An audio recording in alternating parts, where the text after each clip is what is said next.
आज आम तीव्रता कहले कौन बुझुचे एवं एही तीव्रतार विभिन्न प्रकार स्तर से विषय रे आलोचना करिबा।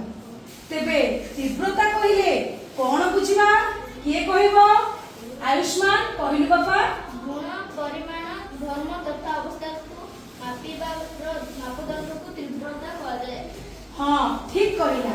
गुण परिमाण धर्म तथा अवस्था को मापिबार मापदंड को तीव्रता कहा जाए। तेबे एही जो सब आमे रस जानिथिले से रसर विभिन्न स्तर अछि। से स्तर आमे केउ स्तर रे अच्छे सेटा जानिबा पई जो मापदंड ताकू कहिबा तीव्रता। तेबे आज आमे केतोटी स्तरर अर्थात केतोटी रसर विभिन्न स्तर विषय रे आलोचना करिबा। तेबे गीता काई गोटे गपटी पढिलु बही रे जो गपटी उल्लेख करा जाईछि। एकता जणे राणी थिले जे कि भारतर गोटे बड़ प्रदेश को शासन करुथिले। से बहु युद्ध लड़िथिले एवं वीर भली प्रजा माननकु सुरक्षा देथिले। एहा वीर रस। एहा वीर रस। तेबे एही वीर रस को किए हमकु अभिनय माध्यम रे बुझाइबो? हां एबे अभिनय माध्यम रे हमकु वीर रस रो उदाहरण दियो।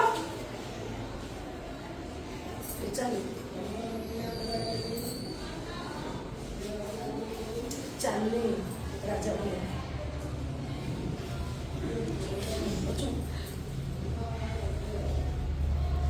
तेबे एथिरु आमे जानिले राजा जणे वीर पुरुष थिले।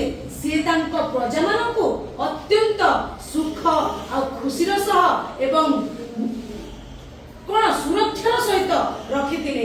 एणु एहा दोउची वीर रसर प्रतीक। हन नहीं? हां तेबे आउथरे पड़े तापरे कोन हो? तृतीय स्तर समस्त पिला माने तृतीय स्तर को जाई एही रस प्रकाश कर। दिने दुई जन शिशु तांको पाखको आसिले एवं तांको सहजरे पराजित करिदेबे बोली कहिले। दिने दुई जन शिशु सेही वीर पुरुष राजांको पाखको आसिले एवं तांको कहले आमे आपणको बहुत सहजरे परास्त करिदेबु।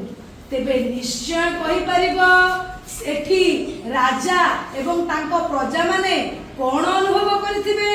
ताहा अद्भुत आश्चर्य हो जाइथिबे। तेबे समस्ते आश्चर्य होई गले। तुमे भाई कर अभिनय देखि जानि पारुछ से केउ भली भाबरे आश्चर्य होई जाइछंती। हां एहा हेउची अद्भुत रसर द्वितीय स्तर। पिला माने द्वितीय स्तर को जाई रसर प्रकाश कर। से हसी हसी युद्ध पाई राजी होई गले। राजा हसी हसी युद्ध पाई राजी होई गले। तेबे एहा स्मित हास्य थिला। तेबे हमर भाई जनक प्रकाश करिवे हास्य रसर प्रथम स्तर। तेरे पिला माने तुमे माने रसर विभिन्न स्तर विषय रे देखिलो। तेबे आज देखिबा हास्य रसर भिन्न भिन्न स्तर। तेबे स्मित हास्य केउ भली करिके देखैबो?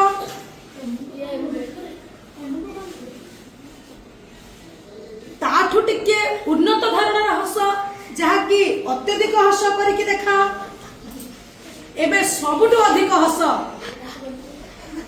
जोटा कि अत्यधिक हस मात्रा रे हम देखि पारले। एबे तुमे हास्य रसर तीनोटी स्तर देखि पारला एवं सर्वोत्तम स्तर होउची समस्त वर्तमान सर्वोत्तम स्तर को हमें अभ्यास करिबा। समस्ते करि परिबा।